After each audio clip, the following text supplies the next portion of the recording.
My sincere pleasure to introduce you to Tommy Wolf. Tommy is the Executive Director of the Gorilla Rehabilitation and Conservation Education Center based in DR Congo. It's otherwise known as GRACE. Hi, Tommy. Welcome to Gorilla Doctors Live. Hi there, Kirsten. How are you? Thank you so much for having me. For those of you who may not be familiar, GRACE is a sanctuary that cares for 14 orphaned Growers gorillas. Gorilla Doctors has a long history with GRACE. We actually cared for almost all of the orphans in Rwanda before the sanctuary was built. The first 4 orphans were transferred to GRACE in 2010, right, Tommy? Yes, that sounds right. I think we had our first 4 in 2010 from you, and I think we had another 6 the following year in 2011. And yes, we go back a very long way. And, you know, I'm listening to the discussion that Dr. Eddie is just having with, you know, things being tough in the Congo at the moment. And one of the things that I've always appreciated about Gorilla Doctors, Kirsten, is that for all the people that do operate there, we all tend to hold hands and collaborate and lean on each other at times when we need each other. So we've been very grateful for your support and collaboration over the years. Well, right back at you, Tommy. We're so grateful for what you do for Growers gorillas who have unfortunately been removed from the wild and need to be in the safety of human care. I joined Gorilla Doctors in 2009 and remember the first time that I saw all of the orphans at our facility in Rwanda. I actually had to stand up on the roof of one of our trucks to see them over the high wall of this facility.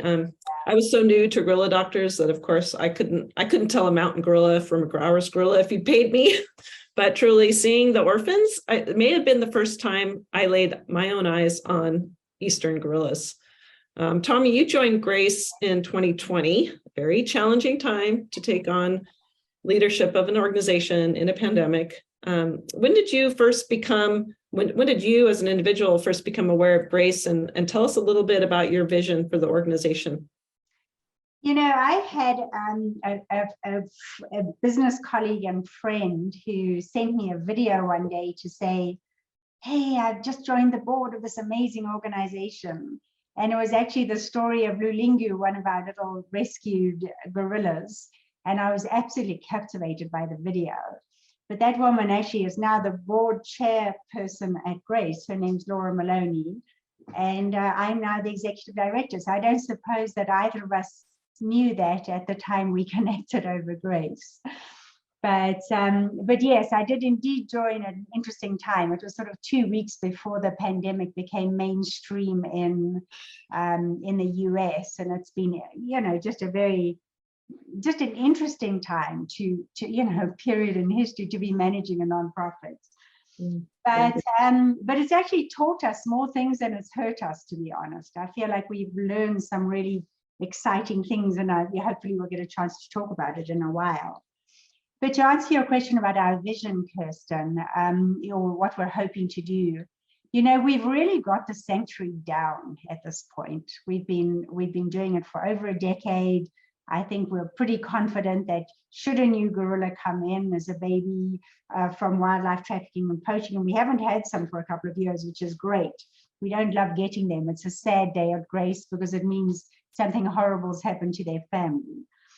But because the sanctuary is there and it's always got to be there, we've managed to sink a lot of roots into the Congolese soil. And we've got a large team on the ground, and we've got good relationships and strength. So we've really started putting a lot of effort into things that are bigger than just the sanctuary. So we work heavily with gorilla conservation and community engagement around gorilla conservation as well. Yeah, you know, one of the things I really appreciate is your vision statement, GRACE's vision statement, in which you state your commitment to Growers gorillas being a source of pride for the Congolese people. In your opinion, why is that so important? And what are some of the ways that you partner with communities? You know, thank you. I think that that people underestimate the importance of community with conservation, because in many ways you literally can't tease them apart. We're never going to be able to conserve gorillas in the Congo if we don't have the community buy-in and passionate all the way. I think Rwanda, where your head office is, has done an amazing job of that. And I think certainly where we work in the Congo, it's a tad more difficult because the gorillas are completely unhabituated, which means most of the people in our area have not seen a gorilla. You know, it's something that you know, they hear about. But nonetheless, you know, the people in our area are sitting on one of the world's gems. It's a biodiversity hotspot. It's right in one of, you know, the huge Congo Basin forests, which are increasingly important on the planet. So, and the Congolese community have every right to be incredibly proud of this sort of global gem that they have. And then the other thing is, the other reason community is important is because they live off the forests.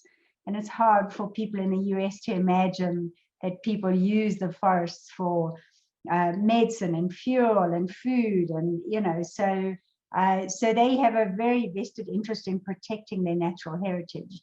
So their pride and understanding of everything that they need to conserve is vitally important to gorilla conservation.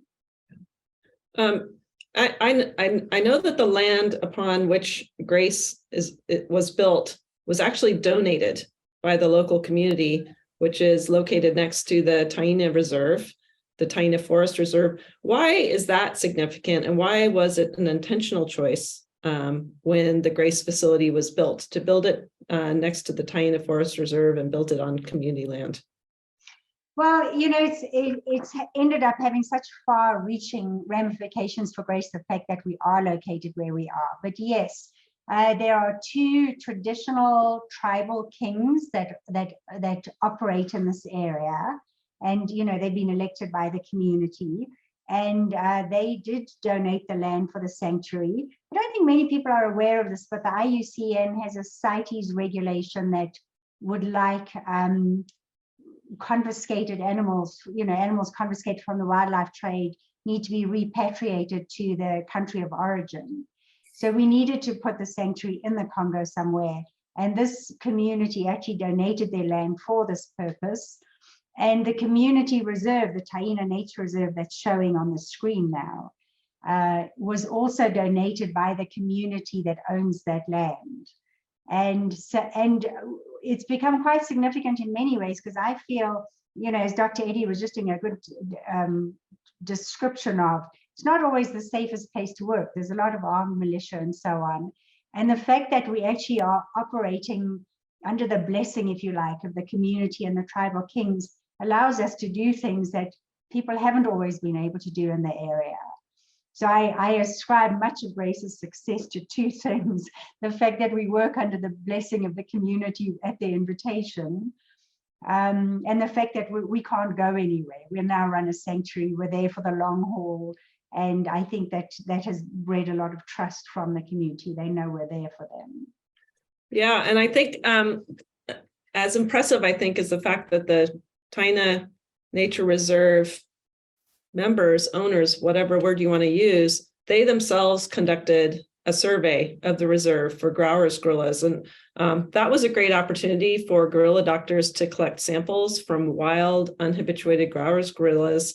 If you'll recall, our gorilla doctors, veterinarians, trained the survey workers to collect and preserve hair and fecal samples that they might have been able to collect when they encountered night nests of Grauer's gorillas. And so at that point, we were essentially beta testing a protocol for collecting samples from wild Grauer's gorillas that we can later test for pathogens and other analytes that will give us a better sense for the health of wild Grauer's gorilla populations. We're about to expand that work into other parts of DR Congo where Grauer's gorillas survive, which we're really excited about doing. Tommy, what did Grace learn when you and the community did the Taina Forest Reserve survey? Are there wild Grauer's gorillas there? How many do you think there might be there? We were absolutely delighted with the survey in so many different ways. It was really touch and go for a while. because we were about to go, and then COVID hit. And everybody was like, well, we had all the scientists lined up from the States to fly in and help, and we really had to use a plan B. And we ended up having, people training the field team via Zoom meetings and videos and so on. But so we were delighted that we got in. We're the first people who were ever able to do a full survey in Taina, which I totally ascribe to the fact that we work under the community's invitation. But it was madly exciting. We found a lot of gorillas, a lot of growers. It was a survey, so we don't come up with an exact count, but the numbers were really healthy, and we didn't think they declined a lot from what had been estimated before. So somewhere in the region between about 150 and 300, which is for a reserve that size would say that it's really thick with gorillas. Yeah. And we were actually delighted with all the other things we found too, Kirsten. There were many species that actually surprised the locals. We've managed to get web cams in now, and it still is a happy day. We keep finding things that surprise everybody. So That's it's wonderful. such a biodiverse place. That's amazing. So that's fantastic. But as we discussed earlier this hour, Grauer's gorillas are critically endangered, and their population has declined by 77% over the last 20 years. Can you kind of walk us through some of the key factors that are contributing to that decline, and how is Grace addressing some of those issues? Thank you. Yeah, it really is an issue. And I can knock them off like, there's hunting, and there's sustainable agriculture and that type of thing. But I think if I were to put it into a nutshell for your audience, Kirsten, it's really that there's huge pressure on the forest from a growing population. So, this area of Africa, the population has been growing quite dramatically. And people have been living in a certain way in the forest for hundreds of years, where the forests have supplied everything they need. But as the population grows, there's just pressure for resources on the forest. So slash and burn agriculture, subsistence hunting. So this isn't hunting to go and sell to foreign markets. And, this is a very good example of what hunting might look like in our forest. This is a kid, and he's probably been sent out for his mom to find something for dinner.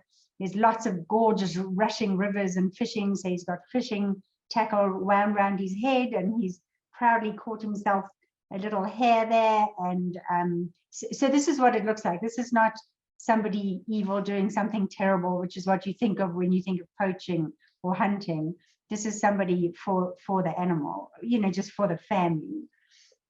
And it's hard with an economically disadvantaged group of people to put any judgment on this. This is what people need to do, right? But as the population grows, one's got to be careful. So the work that we do is all to try and find ways to minimize pressure on the forest.